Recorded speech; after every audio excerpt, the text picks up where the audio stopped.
All right. Well, hey, good morning, good afternoon, good evening, Tom here. Yeah, we're now, halfway through the term, which is pretty amazing. And now we're kind of moving into advertising, marketing, branding. It's kind of our next pretty big area, and then we get to kind of consumption. So this is the first week where we're exploring advertising. So this lecture is to provide some background, conceptual, theoretical material, a little bit of background, maybe about the readings a little bit, just give you different food for thought, different ways of thinking about advertising from a sociological perspective. So that is where we're headed. So let me go to share screen here. Hold on a second. All right, now here we go. Yeah, okay, start off the advertising, the making of meaning. This is an image that, it's probably like 15 years old. I remember finding it. There was an author named Naomi Klein who's done a lot of work on a lot of different aspects of globalization, consumption, climate, different areas. And there's just a lot of discussion as we were moving into new technologies with YouTube and social media, like all these sort of things about advertising and our identities. So it's kind of one thing I want you to think about, or we'll kind of go through is trying to, the more we have, if we develop a historical perspective of advertising, it helps us to better understand the contemporary world of advertising, to look at sort of what the pathway, like early advertising, different stages of advertising and its development, and to sort of where we're at today. So that's kind of like one of the focus points of this lecture is that historical perspective. So let's kind of start off with some terminology. Like the first theme here, this is a conflict theory or a Marxist perspective idea, this idea of materialism. And you think about materialism as the economic structure that we are in. An economic structure, you think about business and industry, technology. Think about the way in which the economy is structured. And that's kind of like this idea of materialism.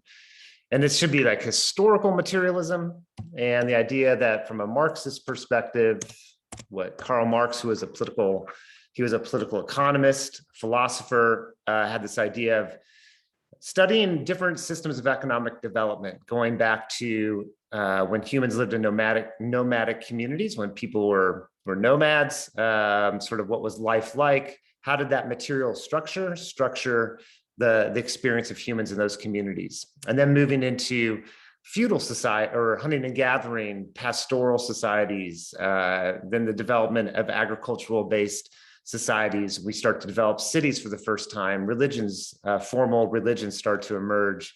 So it's like these kind of things, like, so then we go from agrarian society 8,000 years ago to an industrial capitalism, 1800s, 1700s. And then where we're at today, let's say 1970s, called late capitalism. Each of these are different places of development of that materialist structure. And that materialist structure shapes our experience, shapes our institutions, shapes the goals of, just shapes the social world. And there's kind of a link between technology and materialism. With new advances in technology affords the opportunity in terms of shaping the material structure and vice versa. So you go back to some of our concepts from before, things like cultural diffusion, right? So culture moves in a different location, gets diffused in culture, right? So people move from one location to another. They're bringing with them their culture. Culture gets diffused through a place, a geographic place. Then there's this idea of cultural leveling. Things become more similar. So if more goods and services and ideas of life are being exchanged, sometimes things become more homogenous. And then there's this sort of idea of cultural imperialism, like dominating another culture based on, ideals of profit and expansion of markets, dominating another culture, not only their consumption, but their values and beliefs and these kind of things. So we can kind of relate that here to say, these images here, okay, this is 1800s. This is like early theaters. So think about technology, the amount of the level of technology that was there and present then. Try to imagine like the material structure. This is well before industrial capitalism in terms of a model. Fast forward to the middle image there, it's a movie theater. And this is probably, my guess, 1920s, 1930s, probably in that ballpark somewhere. New technologies expanding the ability in terms of new technologies to show film, the physical location of showing film. It's a new kind of an economy that we're in the 1920s and 1930s, you know, well into a model of industrial capitalism and, you know, the expansion and development of our economic structure. And then go on the far right there, a picture of, you know, how we consume film today. We still go to the movie theater, it's still there, but we have new technologies to facilitate, you know, new ways of engaging in the mass media. And some of these kind of ideas, these services, these products, you could talk about, they get diffused across places. They get the sort of cultural leveling. So think about access to Netflix, any sort of streaming service, and they're sort of worldwide. And so if you're around the world, you know, you have sort of this ability to be receive film from other countries. It could be resulting in a little bit of cultural imperialism or cultural leveling. So it's kind of this idea that materialist structure is a powerful driver, right? These represent somewhat a shift in our material structure and a shift in technologies that are there. So it's kind of, we define, this is a quote from Eric Fromm, I believe, who don't really need to know who he is, but sort of just his sort of ideas about materialism and superstructures, where our beliefs come from, sort of Marxist idea about our beliefs and the social production of beliefs. So in the social production of their existence, people inevitably enter into definite relations, which are independent of their will, namely relations of production. So relations of production, like, you know, you are a worker. So if you're in an agrarian society, are you a worker? You don't have a wage. Let's just look at, you know, within the United States, different levels of workers, people, but you didn't have like you didn't clock in. It was a different kind of labor, different relations that people had to production. At that particular time period. The totality of these relations of production constitute the economic structure, the real foundation on which arises a legal and political superstructure. And superstructure we can define as where ideas and beliefs and values are being communicated through. And usually institutions such as the mass media, religion, education, just any place where ideas are being produced, and to which correspond definite forms of consciousness. The mode of production of material life conditions the general process of social, political, and intellectual life. So here, this mode of production, right? So the mode of production is what determines or shapes or influences social life, political life, intellectual life. It's not the consciousness of the people. It's not what people think and want and desire that's driving things, but it's rather, it's that material structure that's driving things. A representation of this, you can kind of look at this image here, this kind of like what the base would be the economic structure itself. So we talk about agrarian society versus a capitalist a society based on capitalism. That's the base, which includes the means of production. So the materials, the technologies, the relationships of production. So relationship between the owners and the workers or different groups of people, like that's all about the base. And then the superstructure is a sort of idea of where our ideas come from and all these different sources of ideas. And it's the ideas, you know, that we have that help to reinforce the base, that model of capitalism or a model of agrarian, whatever the model is it requires a sort of engagement with shaping our beliefs and our thoughts and ideas to help reinforce and help establish and confirm that kind of mode of production. So we kind of maybe use that as a model and think about this. I could a new language system sort of talk about this as like early capitalism versus late capitalism. So in early capitalism, we go to 1700s, 1800s. For the most part, there is globalization. I mean, globalization has been going on for a long time, but for the most part, it's like local national markets. And now we have, in terms of late capitalism, we have TNCs or transnational corporations we have the expansion of goods and services and ideas. So go back to this idea of cultural imperialism and cultural leveling, sort of think about the extent to which that is even possible today based on sort of our new technologies and the ways in which we are so connected across the globe. People's relationship to labor, going from an agrarian society, you're much more deeply connected to the labor, to the land, to people. And you move to a model of industrial capitalism working within the factory. It's increased alienation. And this image here is Charlie Chaplin, a short film or a film called Modern Times, about him working in a factory and this sort of alienation of the labor that goes on working within a factory, like you're a cog in the machine, repetitious work, I mean, all these different kind of things. So increased alienation of labor. And then we start to develop sort of mass commodification, beginning in the 1800s, somewhere around there. Greater efficiencies in terms of production, be able to produce more. And it leads to overproduction. Like this is the first time we're actually producing more than is actually needed. And that some argue that led to a crisis, potentially in terms of economic crisis. We're overproducing stuff. So we got to create demand. This became the logic. So demand needs to be created to help make sure that all these things that we're producing, that we're consuming. And this becomes sort of a shift or movement going on during that time period. We're producing a lot, and then it's like, okay, now we start to move to consumption and ideologies, superstructure shaping sort of our ideas about consumption and our behavior regarding consumption. So that's kind of like early capitalism, and then we're in a stage now we call it late capitalism. Maybe it's starting in the 1970s, 1980s. New technologies, transnational corporations, globalization, expansion, development. And this is then there's some other characteristics, but those are some common ones that are going on. And the further and further expansion of the markets into more and more areas of our life. Advertising, now all of a sudden, advertising and marketing and branding becomes such a more critical part or more integral part to our communities in everyday life. So for example, even thinking about our public spaces have been sort of more and more engaged with sort of the private sector and advertising and marketing.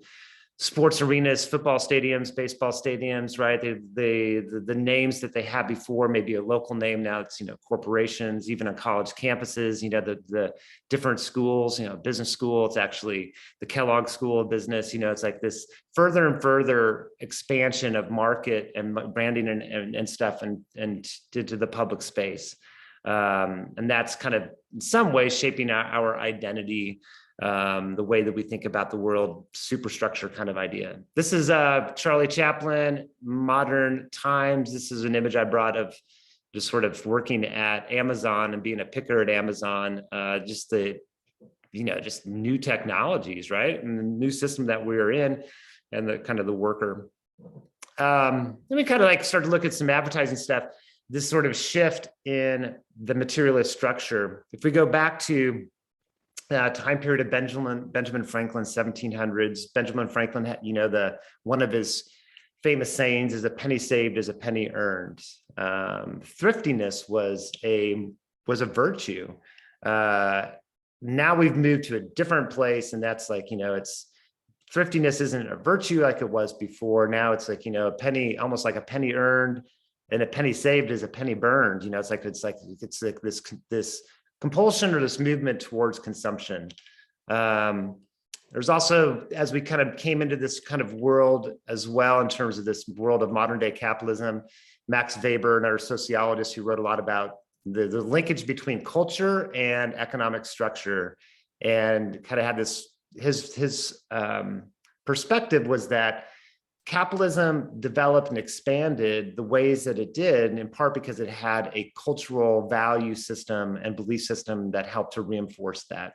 So that Protestantism values the individual, the accumulation of wealth and resources. It's much more acceptable than in, for example, Catholicism. And this idea of the spirit of capitalism really gave a lot of momentum or energy to the spread and the development of capitalism. with Protestant ethic too, it's like, individualism, everybody's responsible for themselves. This focus on self-enhancement and self-development, expansion of technology and industry, a belief in science, a belief in progress, a belief in movement. This all becomes stuff that's related to this sort of new world that we're expanding into in the 1800s.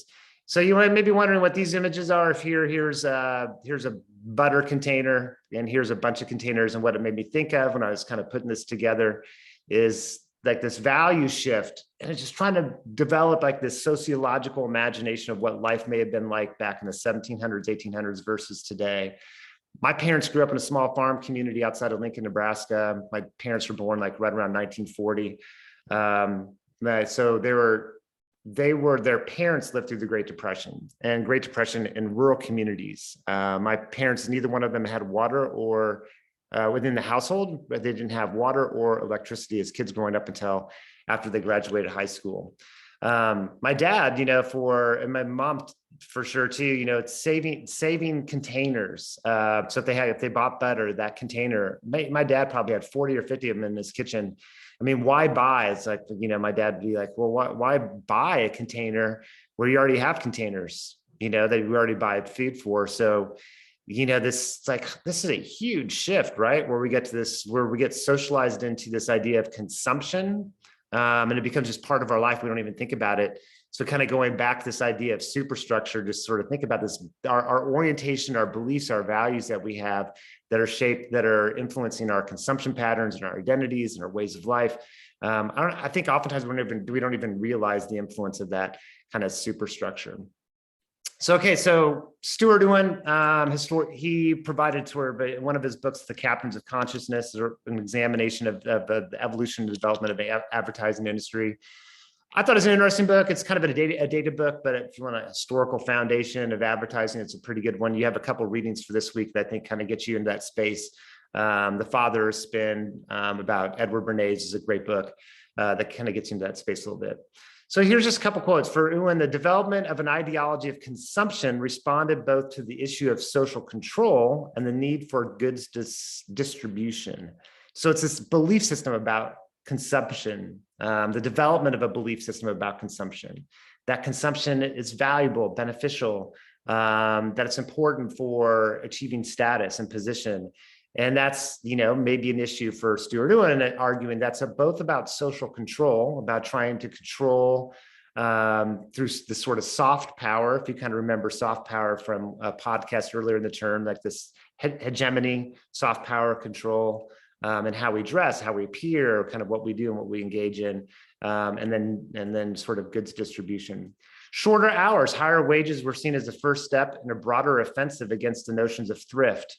So going back to like Benjamin Franklin, be thrifty. Now we're moving this different place in an attempt to habituate a national population to mass production.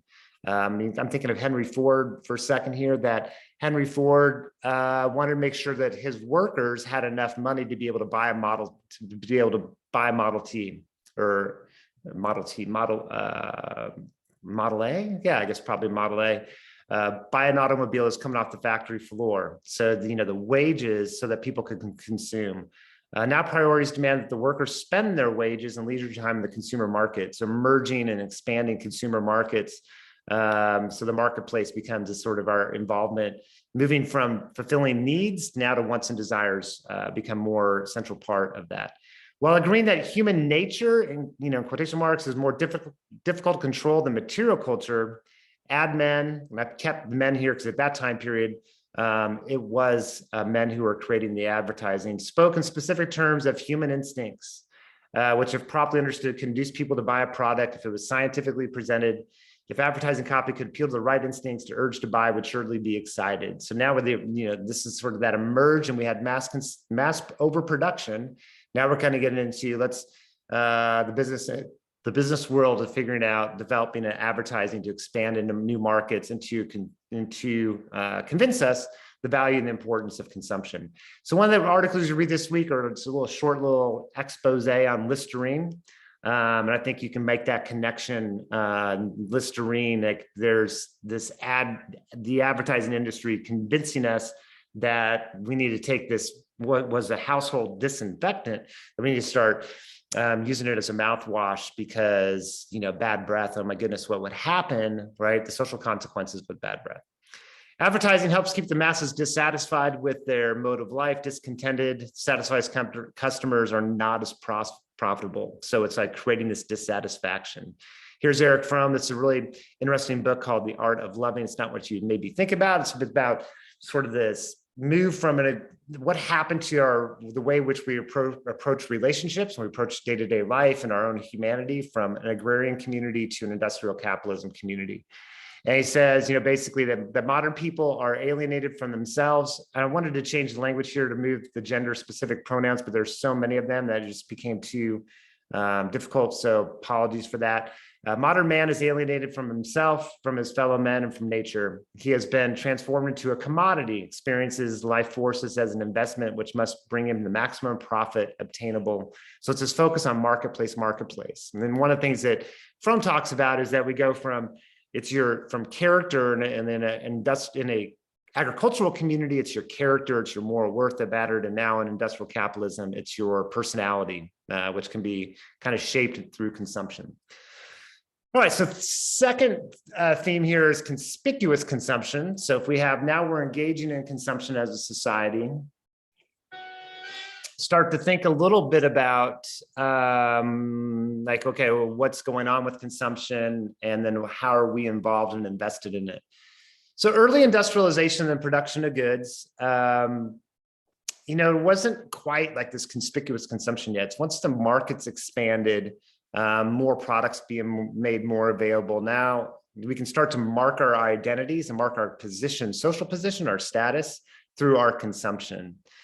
Increased production, expansion of markets, the arrival of shopping stores and districts. I mean, you know, it's like this really expanding into a lot of product services that are fulfilling desires and wants versus necessarily needs. This is kind of like kind of a comparison of a Carhartt advertisement from probably the 1940s would be my guess, maybe a little bit earlier. I mean, you know, it's interesting to sort of compare these advertisements from early advertising to today, and you can kind of see like, whoa, there's something like going on in terms of the past.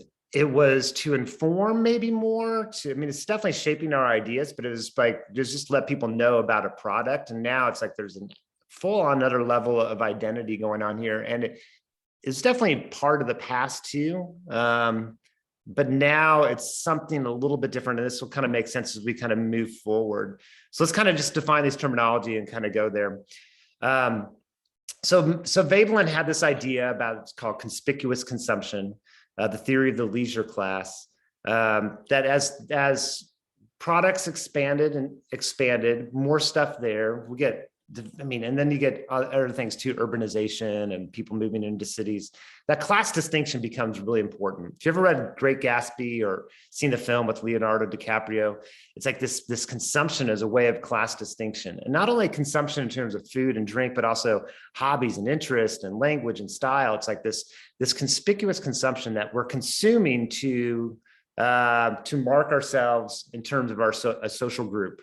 So if I can kind of go back to this, like, you know, this Carhartt is what, through our consumption, we're marking our social position in a way. There's been some controversy about, or some critique of Veblen's work on conspicuous consumption, the extent to which this is actually going on. But I think there's a lot of agreement that there's definitely, we are engaged in a part of marking our social position through our consumption. And then in the 1800s, this emergence of this new all these markets and products, that it becomes a feature of social life, this idea of conspicuous consumption. These are just kind of some different examples, you know, like you know, a bag is to carry something. I have a bag here, a regional, this leather maker, actually, I put this on there. I had a former student of mine did some leather work. She made the original stitching. I put this on there.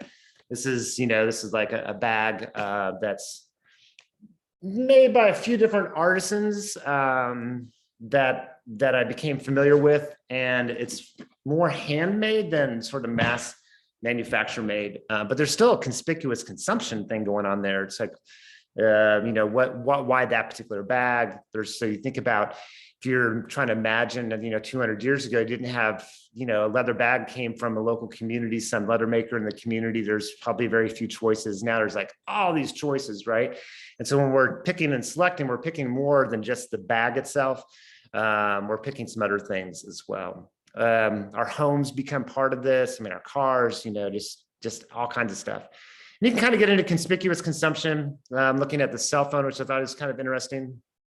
Of, you know, man, the amount of money that we spend on cell phones. I have a former student of mine who's interested, I was chatting with a couple weeks ago. Probably 5 years ago, he was in class, and he's gone to a flip phone, gone back to a flip phone, kind of like falling away from, you know, like, you know, this from smartphones and keeping up with the latest technology. And anyway, I mean, think about that as this, you know, this becomes this habit that we kind of get into, and there's an importance for having a cell phone and smartphone, but for sure. And then it's like, okay, but which smartphone? Is it the iPhone or the Galaxy? Which one? Is there a class distinction thing going on there? Like, what's happening within that? So if I kind of let's go back to this sort of title. This one is Conspicuous Consumption and Taste Cultures. So here we dealt with conspicuous consumption, right? So this idea of what we're buying and purchasing is a way of marking distinguishing ourselves between different groups. And then there's the taste culture thing. This is Bourdieu, and if you call him from a few weeks ago, and Bourdieu about cultural production. So we develop a habitus, which is learned, our own values and ideals and things like that, you know, sort of our taste that we have, our taste for particular foods or music or cinema. Like, these are things that we learned to associate, either positive, negative, and that we develop these sort of ways of thinking, knowing, and doing. That's a social production or cultural production. It's a social process. So we have individuals, we have our structures that we're involved in, and we develop different kinds of capital, different ways, kinds of thinking and knowing. In this case, we're talking about cultural capital, the things that we know, the things that we do. And our tastes are developed through that social process. So there are certain types of food that we enjoy, certain types of drink, and then we see that certain things are better than others. We even make that claim, right? Even maybe look down on certain things or look up to certain things. And it's like, well, that's pretty arbitrary. It's pretty social kind of thing going on there. What is better is the reflection of our position within a taste culture, within our social position itself. We could bring in cultural appropriation here as well. I think if we wanted to do that, taking elements from different cultures, become part of our own social group. This may be a way of expressing a social position. I don't know. You could sort of tie that term in there as well. So here's an example. Conspicuous consumption. Is it taste culture? You know, the coffee that we drink, where we go to drink coffee. This is here in Bend. This is right off of 3rd, a little bit between Wilson and Reed Market, Sergeant's Cafe. So old, you know, just a long time standing cafe here in Central Oregon. This is an artisan coffee shop near downtown. There's Starbucks versus Dutch Brothers. You know, what's our affiliation? Why do we choose one versus another? This is, you know, as part, maybe it's class distinction, conspicuous consumption. Maybe part of it is our taste culture, the people that we're around, what we learned, the associations we make between certain things, even how we brew coffee, right? So, you know, a percolator, you know, a Keurig, a pod, you know, whatever, all these different kind of things. Think about, and you go back 150, 200 years ago, early capitalism, there's one way to make coffee for the most part. You didn't have all these products and services that were available to people in terms of coffee. And now, I mean, people probably had a percolator was probably it back in the day. And now all these different methods, right? Which, yeah, really cool, powerful, you know, just like it gets us into that space where we can kind of get into that more ways of marking identity and marking position. All right, theme number 3, late capitalism, consumerism, and identities. So now with late capitalism, say starting let's just kind of go after World War II, 1950s, right? They mentioned the television. Then we move into 1970s, the advanced development of computers and technology. Now we're kind of moving into, you know, Now we get into late capitalism, and expansion of markets, globalization takes on a whole nother just a realm, a speed of connectivity, and more, and with cable television. So we get consumption starts to become much more central part of our identities. It's a way to satisfy manufactured desires versus actual needs that we have. So these things that get manufactured as desires. Consumption reflects our conditions, structural conditions. So the products that we have available to us, where we go to buy, e-commerce, like just even buying, shopping online, it's related to this sort of new development in terms of our material structure, that base. If I were to go back in that wet slide a long time ago. So what's going on in terms of our base? New means of production, right? Of consumption, of how goods are moving, what are available to us, our relationship in terms of the work and labor that we do, and then kind of this superstructure of advertising shaping this sort of our ideas of, shaping our desires, what we need to have versus what we want to have, what we should have versus what's actually necessary. And then this sort of idea of consumption and status positioning. This is an interesting book. It's a little dense in terms of reading. But if you're interested, I think it's just kind of interesting, provide a long-term historical perspective on a lot of kind of stuff related to development of, development of consumerism and different parts of social life. It's kind of an interesting examination. All right, so here's some historical advertising, just to kind of get you to start thinking about this sort of development progression so we can see where we're at today. This is like, mid-19th or mid-18th, 19th century. And that was it. Okay, DOOLEY'S yeast powder. Notice there's no image. There's a brand, you could say, but they weren't even using the word branding back then. It's just an image. It basically tell people there was a product there. This is, a vermin exterminators, co-stars.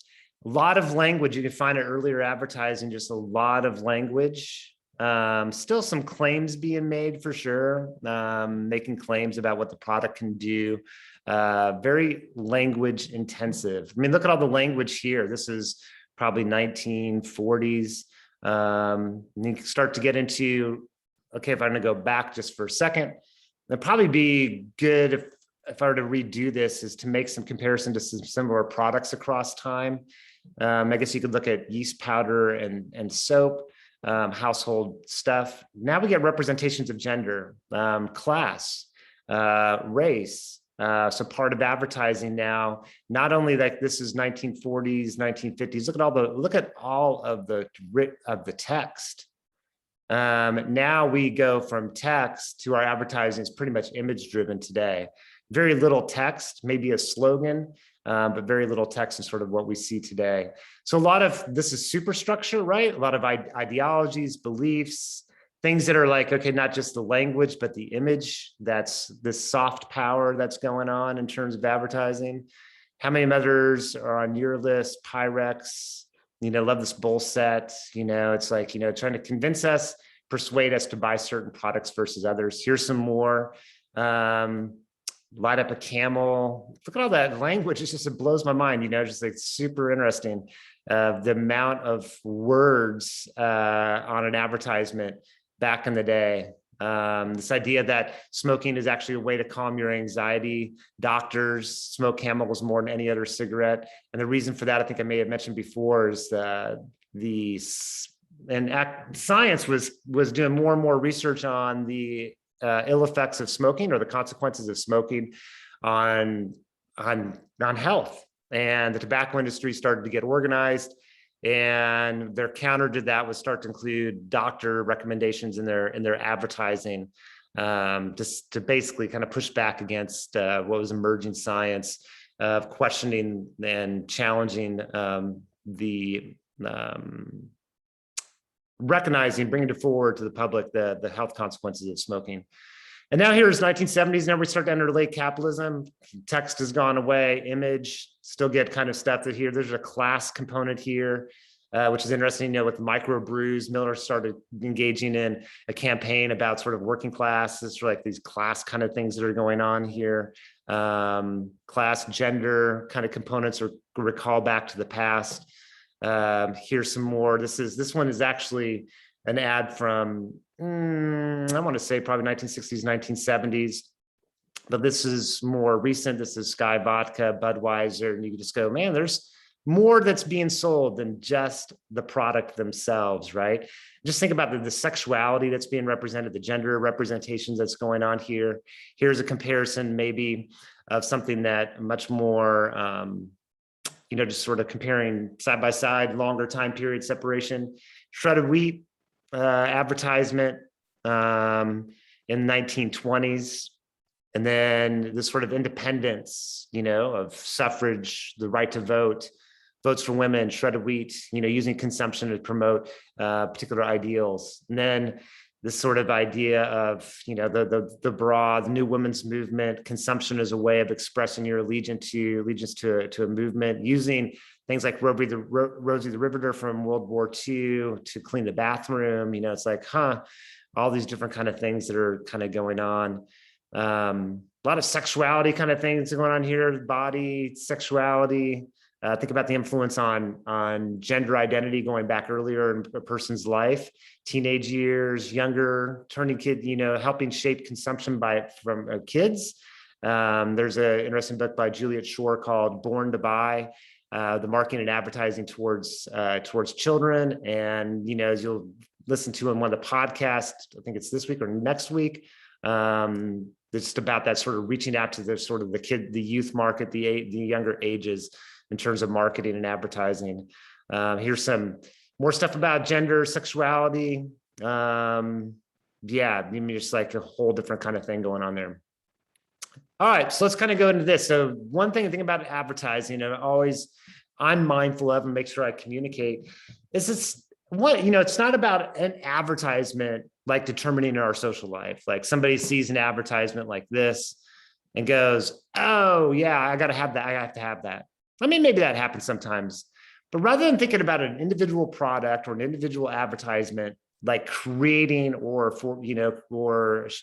determining a person's behavior, I like to think of it more as like it's operating at a much more like a cultural level. Like there's all these images and ideas that are being circulated with common themes in these advertisements. So they create a space that starts to shape the way that, not determine, right? So shape the way that we think, shape our ideas. I mean, if advertising didn't work, right, there's so much money spent on advertising. So why would the industry engage in advertising and marketing if it didn't work? So it works. The question is how, what way, to what extent. I mean, that becomes the issue. But that's for me from a business side. From my side, from a sociological perspective, is not only does it shape our consumption, but shaping ideas about gender and sexuality, our ideas of the social world. That's that place of that superstructure where advertising is changing and challenging the ways we view the world. So another theme here, and this is, I think, an important one, is that not everyone receives an advertisement or advertising in the same way. So let's use our tools from cultural studies, the three different areas, right? We could look at the production of culture, the production of the political economy. So here, if I go back to like early advertising and the kind of technologies that were available, the size and scale of institutions in terms of advertising institutions, the integration of advertising within business. This is all political economy. Who are the ones who are writing the ads themselves? How much data and information do they have about consumers? How do they get that information? Now we have so much more. So for example, big data today with Facebook, and this becomes the controversy a little bit about, data neutrality, data privacy issues, the amount of data that companies have on your history, your consumption, your life. I mean, that's like a whole nother level of new technologies, right? That's all related to the production of the political economy. So that's one area of analysis. Another area of analysis is the textual analysis. So analyzing the text. So the text could include images, could include language. So it's analyzing the text. And then the third area is audience reception. So this is that culture, the dynamic cultural studies approach. So it's examining all three, right? The production of culture, or the production in the political economy, the text, and then audience reception. And audience reception, it's our social position, age, class, gender, that shape potentially how we, to a certain degree, how we interpret, the world of culture. So not everybody responds in the same way. It's never deterministic. At the same time, our social position shapes how we view particular advertising. So if you're male or female, a certain age, thinking about class representation, think about race and representation, so that, those things shape how you view these advertisements. Somebody who's 35, who's 40, male, sees that, it's going to see that differently than somebody who's 15 years old. Race becomes, a factor in terms of social position. So it's that audience reception becomes really kind of interesting to look at. So we can kind of look at, maybe bring our concepts forward of Bourdieu, our taste cultures, right? So our social position may influence, and our ways that we got situated, our habitus, may shape the way that we view the world of culture. Also, if we can bring that forward, or bring that idea of the Marxist perspective, the base and the superstructure, that advertising and marketing become, this another level of shaping our identities, our values, and our beliefs. So if I go back to like early capitalism, before, let's say just before the development of advertising, where did our values and beliefs come from? From family, from religious institutions. Before industrial capitalism, those were two primary ones. And now we look today, it's like, a lot of, our values, our beliefs, our ideals are coming from more and more institutions, the marketplace, mass consumption. This becomes a significant area of our expanding of the ways we think, know, and do. Kind of go back to the handbag. This is a local artisan. This is a mass manufacturing. This is like, what bag that we buy, kind of marking. Is it really, why are like, start to ask the question, why one bag versus another bag? Is it just, it has a functional value, the bag does, but then we get all kinds of different elements of conspicuous consumption, perhaps, our habitus of what we, our taste culture. Maybe we wouldn't, what's like, I'm not going to buy that bag because that signifies that, it's like what we've learned things along the way to shape that. So this all is all about audience reception, conformity, and resistance. So it's kind of go to resistance. I think it's kind of just kind of a fun, kind of maybe way to end things. There's a project called Culture Jamming, and Kylie Lawson started this project to basically break through and critique this sort of mass advertising and its place in sort of our social world.